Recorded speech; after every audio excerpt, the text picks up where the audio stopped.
Hi guys, welcome to today's weekly commentary, which is comprised of recap and outlook using code report and technical analysis. So in today's outlook or recap, the first thing we'll be discussing is we have here Australian dollar, and on this Australian dollar we have them adding what 6,550 buy contracts right here, and they close about minus 2,000 contracts. So this simply means that we have more buyers on Australian dollar than sellers. Full stop. So it gives us an edge to understand that what Australian dollar is becoming stronger as of what last week, because that is what last week report. You are just going to be using it to what to frame your setup of the upcoming week. All right. It's not that it is going to predict it. It help you. So that help us now that we are what UD bullish against US dollar. That is the first thing. But that does not mean market will not give us retracement, which technical analysis help us to do right there. So we also have another pair.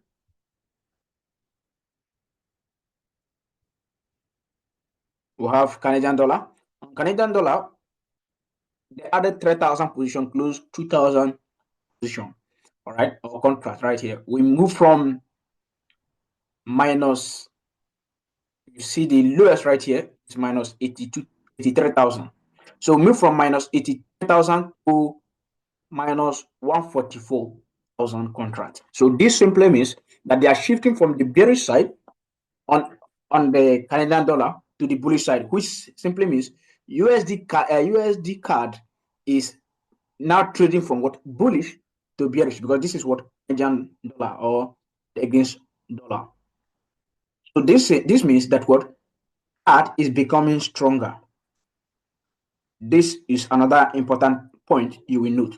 So that means we'll be framing your setups to the bearish side, but that does not mean we will not have lower highs. All right, we have lower highs on higher time frame too. All right, but it has given you now a higher time frame perspective that you are what bearish at this particular point. So we also have Swiss francs, the same thing. We as of last 3 weeks, we moved from minus 42,000 to what minus 8,000. So this simply means that what Swiss franc is coming from what bearish side, from the bullish side to the bearish side against US dollar. So now we continue from there. The same thing right here from minus 58,000 minus 51,000 is turning what bullish. Arrow. This is arrow from minus 58,000 minus 51,000 is turning bullish. They're adding more buy position. They close about what minus 8,000 short position. All right, they close about, but they also add about 4,000 long position, which is very, very important.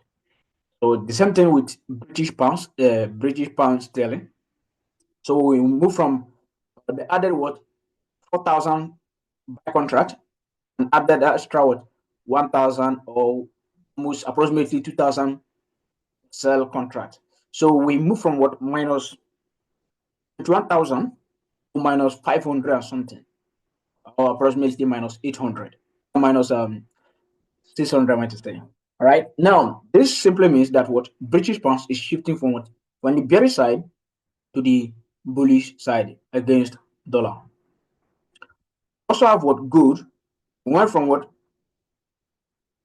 102 buy contract, 102K buy contract to what 168K contract right there. All right. From this contract, I mean, so there is total of it to what 168K contract. So close what 11,000 long contract. They added what 6,000 sell contract. So this simply means that gold is trying to give us what a deep retracement. It's giving you a sign, but it's yet to give us that on in terms of technical view, right? Which will help us to know how we frame our setup for the week. So we also have what Japanese yen. We went from what minus 900 what 60K. So you see 10K, 54K, and 60K. This simply means that what Japanese yen now is strong against other currency. Japanese yen is strong against other currency. The same thing with New Zealand. That is that for the week in terms of what good report. Now we'll come to the chart using good um, as our first pair. Here we see how gold broke this high. After gold break this high, creating what? A wave currently, or a consolidation at the moment. But with that consolidation, we see that on Friday candle, which is this, failed to close below this candle low, which was what? Thursday. It failed to close below it. This simply means that this level or this support level right here is rejecting price to the upside. In terms of what technical view, we had what? A break of structure right here. Market gave us a retracement into this range on Friday, which I outlined for my students after market broke this low. So we have a short-term retracement into this level. After this short-term retracement, the next is what? We're having now a retracement to the upside. On lower time frame view, which I don't go down to this extent, but we'll go down onto this extent for today. So we'll have a QML level right here, which is important to monitor. The reason why we're monitoring this level is because of what?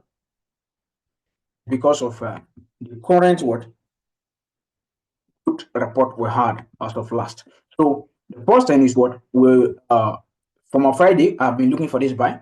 All right, we buy into this level. If this area gives us a reason, we can have what? A retracement from this area before we continue buying. Until market proves us otherwise, we are not bearish. So for us to be bearish, I need the market to close below this low on this time frame. On weekly time frame, market is yet to reject this high because this is bullish, which simply means market can what? Go higher the more. So since this close on this time frame again, this close bullish also, and this reject this candle low, this simply means that the market is still what? Bullish. And we have traded from what? Internal liquidity. The next is what? External liquidity, which is this high.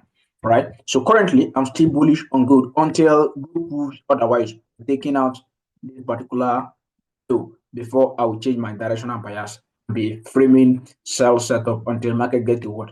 A current support level. Okay. So currently I'm expecting what? Good buy movement to the upside. Let's a retracement from that QML level at that point. So we look at another pair, which is Euro USD. On Euro USD, we have market reacting or rejecting this particular level. And here, since market is rejecting this level, we have a break of structure to the upside right here. We have now a higher low. We're expecting what? Bullish expansion for market to target this high, right? Based on interest rate and all. Even good reports telling us that they are actually buying. So we also need technical analysis to align with fundamental analysis because two of them work hand to hand, right? If technical analysis is not supporting fundamental analysis, you focus on what the current technical analysis the market is giving you. As simple as that. So here we have market rejecting this Thursday high. On Friday, market is rejecting this Thursday high. This simply means that there's what intensity for price to what give us some bearish expansion to the downside. So which means we are expecting what? Bearish retracement to this level, or bearish retracement into this level before a buy, or we retrace deeper into this long week. It's a void in the week, which are marked. So before we see a buy movement for the week. So that's my view. I'm expecting what? A retracement or higher low than a new higher high outside on Euro USD. Same thing on GPB USD. I'm expecting what? Another what? Retracement into this range, possible around here, if possible into this imbalance before we see market turn up. So the first thing now is what? Short-term bearish expansion to the downside before we see up movement. Since what? The meta is still telling us that we are buying. So that means we'll be expecting what? Retracement to the downside, then expansion to the upside. Just like around this time when market was giving us what? Retracement to the upside, expansion to the downside, retracement to the upside, expansion to the downside. So we'll be framing our setups based on the technical analysis we have at hand. Here we have a range structure. We can hold price, but my major view, if this range structure fail to on Monday candle, we also determine if this area will hold price or not. So if it hold price, then we look for what? Buy move. If not, the major on this higher time frame, the area we have a PY is just right into this imbalance, not on lower time frame. This higher time frame, we have our PY into this imbalance before we buy. But that does not mean market cannot buy from this range structure right here to make a higher high. So once market gives us that confirmation, we buy from that level. If not, we make a new high. The same thing on other pairs. So we have gotten to what major support level right here. So what do you expect? You expect what retracement to this week or into this imbalance before it drop. Mostly into this imbalance before it drop. Right? That's my view on USD JPY. Same thing here. We have gotten into this void in a week right here, and I expect market to give us what retracement into this level, balance structure, or into this primary POI before a buy continuation the upside. That is my major views on most of this pair. The same thing, this pair, we discussed it within the week, and I also gave my outlook, which played out correctly for this sell we caught on Thursday. Right? So we expect what market to give us for retracement, then bearish expansion for market to raid this low. So that is my major view on this clap. The same thing on USD CAD. We understand that USD is currently what a little bit weak. CAD is becoming stronger. If CAD is becoming stronger, what do we expect of market? Market can decide to take out this Friday last week high, then we trade to this structure range before we see price pushing lower, right? Before we see price pushing lower. So my major POI is this level right here. On intraday time frame, because I actually analyzed this pair. On intraday time frame, my major area of interest is this area. So I'm monitoring this area as my POI. So I'm monitoring this area as my POI for major sell. If market would get to this area, give us a reason to sell, we sell. So that is all for today's weekly commentary. In terms of recap, I do drop some write-up and trade explanation on my Telegram channel. I will also be giving more detailed chart explanation so you all can understand in terms of recap for the week. So good luck, good trading, and see you all in our next outlook.